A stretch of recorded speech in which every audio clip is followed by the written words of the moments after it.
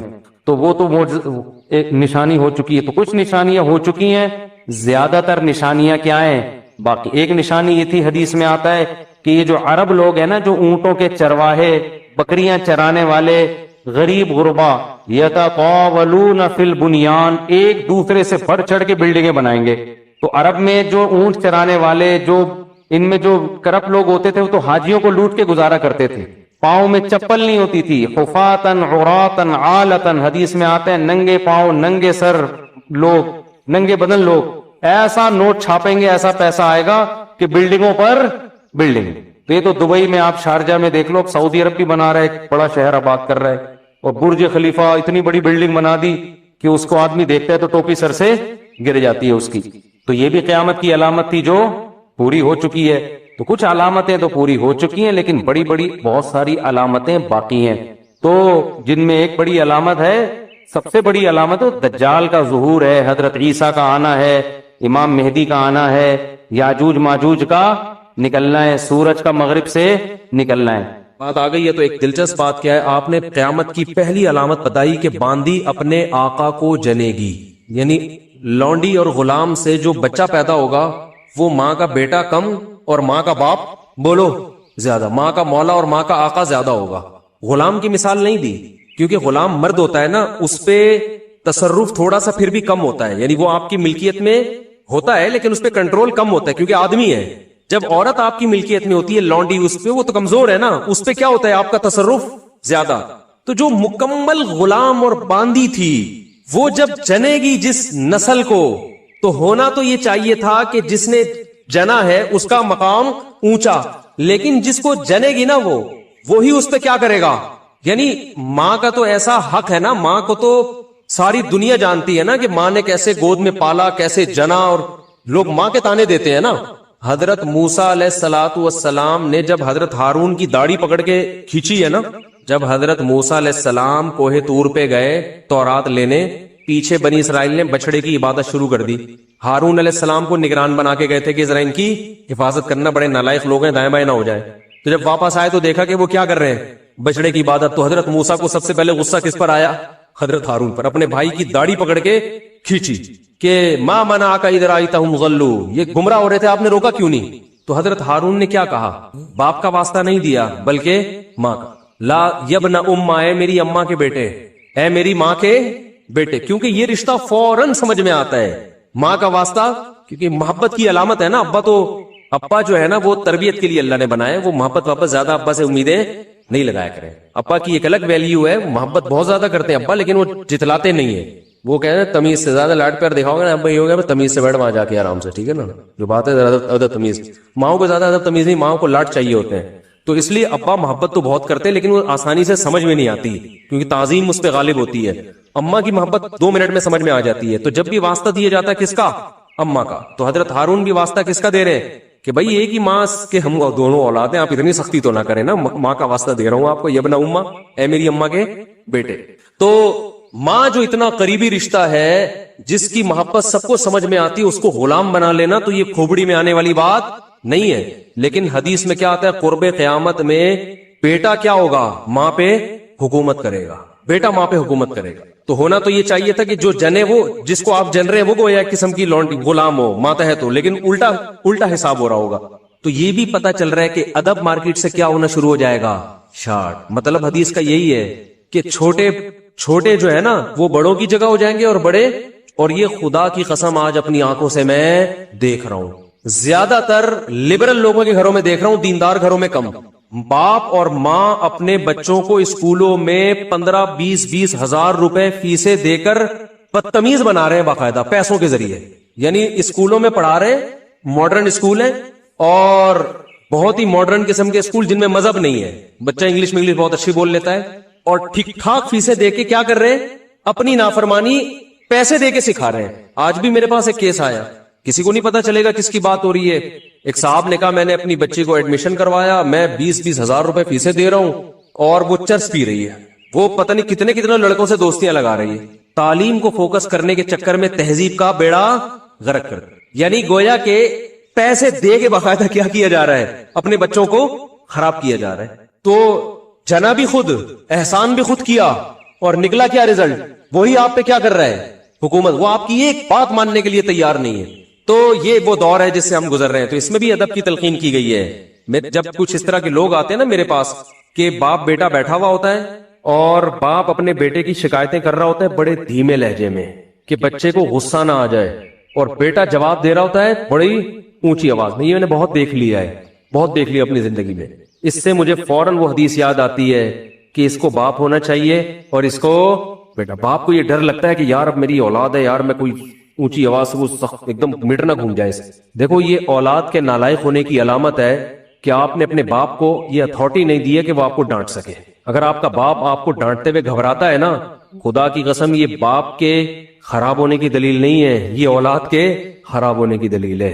یہ اولاد کے خراب, وہ ڈر لگتا ہے اس کو کہ یار کچھ بول دوں تو ایسا نہ ہو ناراض ہو جائے. میں نہیں کہہ رہا اولاد پہ بیجا سختیاں کریں یا خام خام میں ڈانٹ ڈپٹ کرتے رہے, اس سے تو ڈپریشن کے مریض بنتے ہیں. ماں باپ ظلم بھی کرتے ہیں. اس پہ میں انشاءاللہ بیان کروں گا کہ میرا ارادہ, میں نے جو سینٹ میں بل پیش ہوا نا کہ ماں باپ کو اولاد پہ ہاتھ اٹھانے کی اجازت نہیں, شوہر کو بیوی کو ڈانٹنے کی اجازت نہیں, تو یہ بالکل خلاف ہے. لیکن اس کا ناجائز فائدہ بھی اٹھایا جاتا ہے.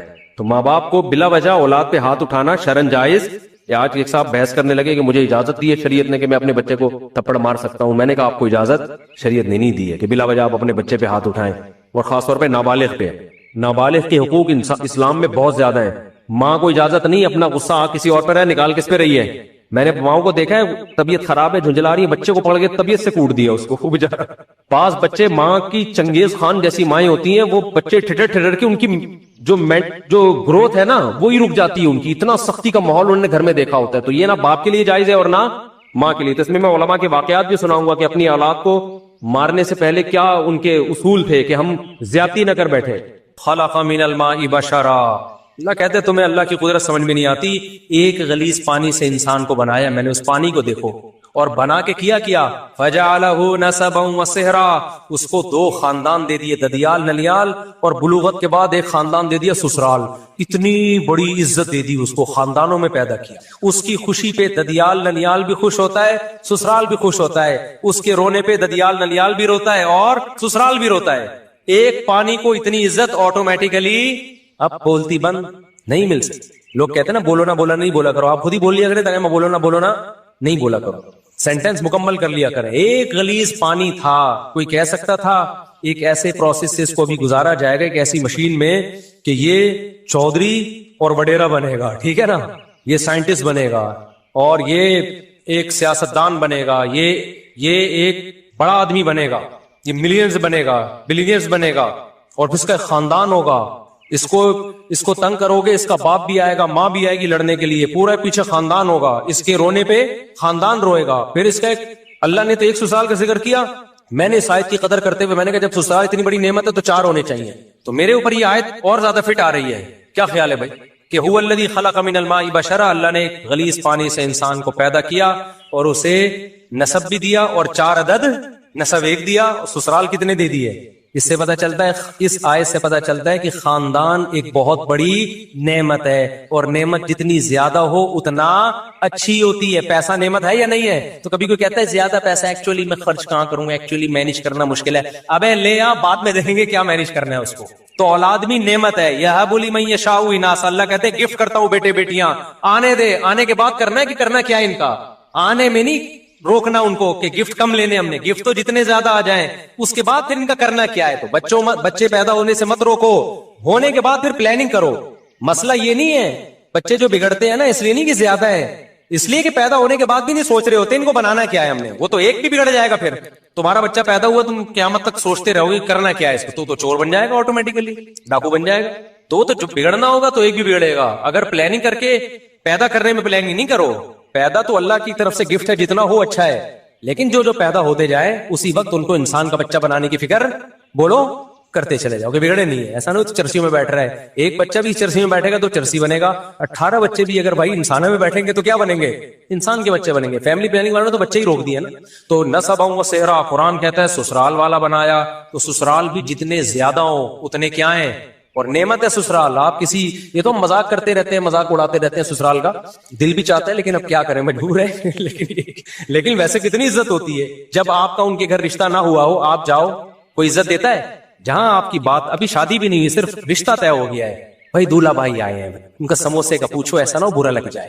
آپ کو پتا ہے ادھر اس کو ٹینشن دی, پارسل کدھر کرے گا, یہ بہن پہ جا کے پارسل کرے گا. یہ سسر کو پتا ہوتا ہے داماد کو ذرا سا ٹارچر کیا, میرے سامنے تو کچھ نہیں بولے گا, یہ پارسل کدھر کرے گا, بیٹی بھی جا کے غصہ نکالے گا. کیسی رسپیکٹ مل رہی ہوتی ہے دامادوں کو, کیا خیال ہے بھائی, بیٹھیے آپ آئیے, ورنہ کون گھسنے دیتا ہے یار. اجنبی لڑکی ہوتی تو عزت دار لوگ تھوڑی گھسنے دیں, بغیرت تو آتے ہیں, آ جا بھائی, لیٹ کیوں آیا, تو کب سے انتظار کر رہی ہے. بوائے فرینڈ جو ہوگا نا, تو اس میں تو ابا آج کل پریشان ہوتے ہیں جن میں غیرت ہی نہیں ہوتی. تو قرآن کیا کہہ رہا ہے بھائی, یہ اس ٹاپک, یہ قرآن کہہ رہا ہے یہ آٹومیٹیکلی یہ ممکن کہ پانی کو اتنی عزت مل جائے, اس کے دنیا میں آنے سے پہلے اس کے خاندانوں کا انتظام ہو جائے, بلوغت کے بعد بھی انتظام ہو. یہ اگر آٹومیٹیکلی ہو رہا ہوتا تو اس کائنات میں اتنی بیوٹی, اتنا حسن نہیں ہوتا اس کائنات. یہی وجہ ہے کہ جو قرآن کے منکر ہیں وہ اس بیوٹی سے محروم. ان کے ہاں نہ سسرال ہوتا ہے نہ ددیال ہوتا ہے. ایک ننیال میں ایک عدد اماں رہ گئی ہے بس خالی ان کی, اور اس سے وہ جان چھڑا نہیں سکتے. ورنہ گورے کا بس چلے تو وداؤٹ اماں بچے پیدا ہوں, کلوننگ کے ذریعے, ٹیسٹ ٹیوب کے ذریعے, اماں کے رشتے سے بھی کٹا دے. بولو ریاست کے غلام بن کے رہو, بس تم اسٹیٹ کے غلام بنو, ٹیکس ٹائم پہ دے دیا کرو. وہ مجبور ہے, اماں سنگل مدر, سارا ان کا نہ ان کے یہاں سسرال ہوتے ہیں, نہ سالے ہوتے ہیں, نہ سالی ہوتی ہیں, نہ کزنیں, نہ سب سیٹ اپ آہستہ آہستہ کیا ہو گیا, ختم. کیوں؟ اللہ کی آیتوں کا انکار کیا. تو اللہ نے خاندانوں کی جو محبتیں تھیں وہ چھین کے اس کے بدلے میں ان کو کتے پکڑا دی اللہ نے, کہ اب ان کتوں سے دل لگاؤ. فرانس میں بھی کتے پالے جاتے ہیں. میرا ویزا ریجیکٹ ہوا اس چکر میں یورپ کا. انہوں نے کہا ہمارا مذاق اڑاتا ہے. میں نے کہا مذاق نہیں اڑا رہا بھائی, آپ تو کتے پالتے ہیں, ماشاءاللہ کتنے اچھے لوگ ہیں آپ لوگ, کتے پالتے ہیں. ہمارے کتوں کا حال دیکھو. ابھی ایک واقعہ سناؤں, کتے پہ بڑا زبردست واقعہ ہے. اتنے کتے ہو گئے نا, اللہ کے MC والوں کو بہت جزائے خیر دے. کچھ رپورٹیں آئی ہیں, انہوں نے کتے مارنا شروع کیے. ہوا یہ کہ کل ایک داڑھی والے صاحب آئے, داڑھی ان کی, تسبیح ہاتھ میں, یہی ہمارے دوست ہیں, اور ٹوپی ماشاءاللہ, بڑا پر نور چہرہ. مجھے کہتے ہیں مفتی صاحب مجھے ایک مسئلہ بتائیں. میں نے کہا کیا ہو گیا؟ کہتے ہیں یار وہ ایک کتا مر رہا تھا اور بالآخر اس نے دم توڑ دیا. تو KMC کی گاڑی مجھے نظر آئی. میں نے کہا یہ آپ لوگوں نے میں سے کسی نے مارا ہے؟ اس نے کہا ہاں. کہتے ہیں میں نے کہا بہت شکریہ آپ کا, اللہ جزائے خیر دے یار, یہ تو کتے بہت کاٹ رہے تھے انسانوں کو, تو شکر ہے آپ نے کچھ کنٹرول کیا. ایک نقاب میں خاتون ڈرائیونگ کرتے ہوئے نا گاڑی, کہتے ہیں میرے قریب آ کے رکی. انہوں نے میری بات کہتے ہیں سن لی. انہوں نے کہا کہ یہ آپ کہہ رہے کتا مارنے کے بارے میں؟ کہا جی میں نے کہا یہ آپ کو خوشی ہوئی ہے کتے کو اس طرح سے مارا گیا اور یہ مر گیا, یعنی زہر وہر کچھ کھلایا ہو؟ جی مجھے خوشی ہوئی ہے. تو آپ نماز بھی پڑھتے ہیں؟ ابھی نماز پڑھنے جا رہے ہیں. جی نماز, دعا بھی مانگیں گے اللہ سے, ذکر اذکار بھی. جی یعنی ایک طرف آپ کتے مار رہے ہیں, دوسری طرف نمازیں پڑھ رہے ہیں. مطلب یہ تھا کہ یہ کھلا تضاد نہیں ہے, یعنی ایک طرف آپ ٹوپی پہن کے داڑھی پہن کے اتنے اچھے کام بھی کر رہے ہو اور دوسری طرف مخلوق پر کتوں کے ساتھ یہ ظلم. یعنی عجیب اسلام ہے آپ کا, ادھر کتے بھی مار رہے ہو, ادھر اللہ کی عبادت بھی. کہتے ہیں میں نے اس خاتون سے, کل کا واقعہ ہے, کہتے ہیں میں نے اس خاتون سے کہا کہ دیکھیں یہ کتے انسانوں کو کاٹتے ہیں. خاتون فوراً کہتی ہے کیا سارے کتے کاٹتے ہیں؟ میں نے کہا نہیں, کتے پہ لکھا ہوتا ہے کہ یہ کاٹے گا اور یہ والا کاٹنے کے لیے, اور یہ کسی کو کچھ بھی نہیں کہے. وہ بےچارے اتنے کنفیوز ہوئے اس خاتون کی نصیحت سے, میرے پاس آیا کہ یار مصعب میں نے ظلم ہو گیا. میں نے اس کو اپریشیٹ کر دیا کہ میں نے کہا KMC والوں نے پہلی دفعہ کوئی خاندانی انسانوں کے بجائے فوکس کس کو کرنا شروع کر دیا انہوں نے. یہ بہت گڈ نیوز ہے. پہلے تو جو گٹر کے ڈھکن, یہ KMC کی ذمہ داری ہے نا, گٹر کے ڈھکن میں کتنے مرد ہلاک ہو گئے ہیں وداؤٹ ڈھکن کے لوگ, تو یہ سب KMC کے کھاتے میں جا رہے ہیں نا. اور جو بجلی کے کھمبوں سے لوگ, بجلی کے کھمبے کراچی میں گلے ملتے ہیں آ کے, خود چپک چپک کے بندے مارتے ہیں بارشوں کے موسم میں, تو یہ بندے کون مار رہا ہے؟ تو KMC کے کھاتے میں جا رہے ہیں. اللہ کا کتنا فضل ہو گیا, اب انسانوں کو چھوڑ کر KMC نے کس کو فوکس کرنا شروع کر دیا؟ کتوں کو. گڈ نیوز ہے بھائی. اس سے زیادہ مجھے خوشی اس پہ ہوئی ہے. اتنے کتے یار, آپ کی سوچ ہوگی. ساری جو اینیمل لورز اور NGOs ہیں وہ آ کے وہ رکاوٹ بنتی ہیں. خیر بات کو جلدی سے سمیٹیں, نماز کا ٹائم ہونے والا ہے. تو اللہ میاں نے اس نظریے پہ بھی قرآن میں بہت رد کیا کہ اس کائنات میں نیچر میں جو بیوٹی ہے آٹومیٹیکلی نہیں ہے. دوسرا نظریہ شرک کا, جو اللہ کو مانتے ہیں وہ اللہ کے علاوہ بھی بہت سو کو مانتے. ہندو دیکھو نا کتنے کتنے بھگوان ان کے, تو قرآن نے کہا اللہ کا مطلب کیا ہے, صرف کسی مزار پہ کسی قبر سے نہیں مانگنا, کسی بزرگ سے نہیں مانگنا. انتم الفقراء الی اللہ, تم سب کے سب اللہ کے در کے محتاج, حاجت روائی مشکل کشائی اللہ کے سوا کوئی نہیں کرے گا. اور تیسرا قرآن نے جس چیز کو فوکس کیا، جس کا اس آیت میں تذکرہ ہے کہ موت کے بعد حساب و کتاب ہے، تو یہ جو آیت میں نے پڑھی ہے نا، ہوا یہ تھا، تینوں پہ مذاق اڑتا تھا نبی صلی اللہ علیہ وسلم کا، لیکن سب سے زیادہ مذاق پتہ ہے کس عقیدے پہ اڑایا جاتا تھا؟ خدا کے انکار یا خدا کی توحید پہ نہیں، سب سے زیادہ نبی کا مذاق اڑایا جاتا اس نظریے پہ کہ ہم مرنے کے بعد دوبارہ زندہ ہوں گے۔ جب ان کی بات ہوتی نا کہ صرف ایک اللہ ہے تو وہ طنز کرتے تھے، استہزاء بہت زیادہ نہیں کرتے تھے وہ۔ جب ان کو کہا جاتا کائنات کو بنانے والا کوئی ہے، نظریاتی اختلاف کرتے تھے، اس پہ استہزاء نہیں کرتے تھے بہت زیادہ، لیکن جب یہ کہا جاتا موت کے بعد زندگی ہے، اس پہ بہت مذاق اڑایا مشرکین نے۔ سورہ یاسین ہے نا، قرآن کہتا ہے مشرک بوسیدہ ہڈی لے کر آیا قبر کی پرانی، کہنے لگا میں یحیی العظام وہی رمیم، بھائی یہ ہڈی سڑ گئی، کیڑے کھا گئے، یہ زندہ ہوگی؟ ہی ہاتا لما توعدون، دوسرے مقام پر ہے اے لوگو یہ پیغمبر جو تم سے وعدہ کر رہے ہیں نا موت کے بعد زندگی، ہی ہاتا، یہ عقل سے بہت کیا ہے؟ ہی ہاتا ہم کہتے ہیں بھائی یہ بالکل فضول بات ہے، معاذ اللہ، بالکل کھپڑی میں آنے والی نہیں ہے۔ ہم مر کے سڑے کیوں؟ زندہ کرنا ہوتا باڈی اللہ سلامت کیوں نہیں رکھتا؟ سڑ گئے، درندے کھا گئے، کھاد بن گئے، نالوں میں بہہ گئے، جلا دیا، اب کیا زندگی ہے؟ اس نظریے پہ جتنا مذاق اڑایا گیا ہے نا اسلام کا اور پیغمبر اسلام صلی اللہ علیہ وسلم کا، اتنا مذاق کسی اور عقیدے پہ بولو نہیں اڑایا گیا۔ اس لیے قرآن اس کو بہت زیادہ فوکس کرتا ہے۔ قرآن کہتا ہے جو اس آسمانوں اور زمین کو اور اتنی خوبصورت کائنات کو پہلی مرتبہ بنا سکتا ہے، جو تم نے مان لیا کہ پہلی مرتبہ تو بنے ہیں نا، تو دوبارہ کیوں نہیں بنا سکتا بھائی؟ اللہ نے پھر مثالیں کیسی کیسی دی ہیں، اللہ ہم سے ہماری زبان میں مثالیں سمجھاتا ہے، جو مثالیں ہمارے کلچر میں رائج ہیں۔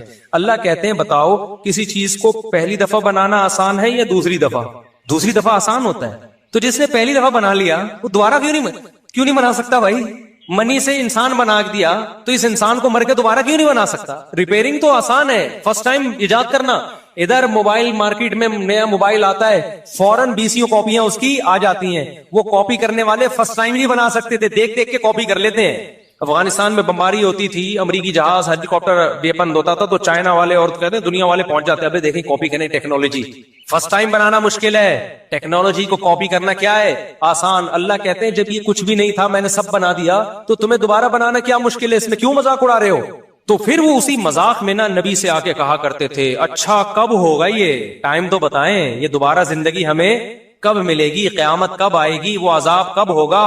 تو اس کو قرآن نے جزو قرآن بنا دیا ان آیتوں کو۔ سأل سائل بعذاب واقع، اے نبی آپ سے ایک پوچھنے والا آ کے پوچھتا ہے مذاق اڑانے کی نیت سے، وہ عذاب کب واقع ہوگا جو واقع آپ کے خیال میں واقع ہونے والا ہے؟ بتا دینا ٹائم